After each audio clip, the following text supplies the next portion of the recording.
The rising cases here in Arizona is why I'm here.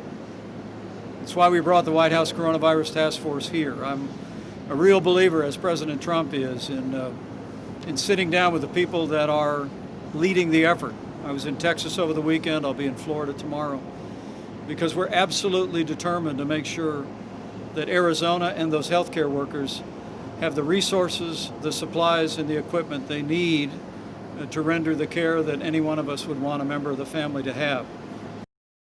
Capacity here remains strong on supplies and equipment. We did hear in the briefing today the need for personnel.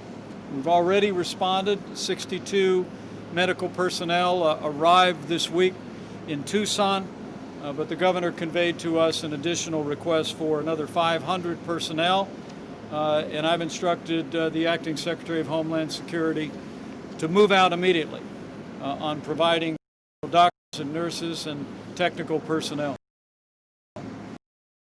Incredible healthcare workers here in Arizona. Help is on the way, and we're going to spare no expense to provide the kind of reinforcements that you will need all across this state should this coronavirus pandemic continue to expand in Arizona. The governor and I also spoke today about 2 additional facilities that were already reviewed and developed by the Army Corps of Engineers, and the governor knows that we're prepared to stand those surge facilities up in very short order if the need should arise. We're going to make sure that Arizona continues to have the healthcare capacity in this state to render to everyone who contracts the coronavirus the level of healthcare that we would want any one of our family members to receive.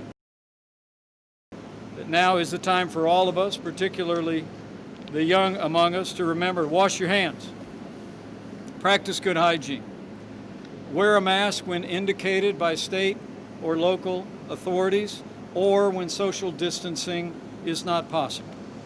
We can all do our part to slow the spread, to flatten the curve, to save lives. And remember, it's not an either-or.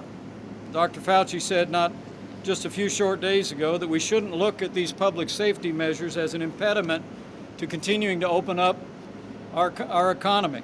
We should look at them as a vehicle to opening up. The more we all do to support the public health measures that have put into effect, the quicker we can get Arizona's economy growing, get our kids back to school, and that's what we're determined to do.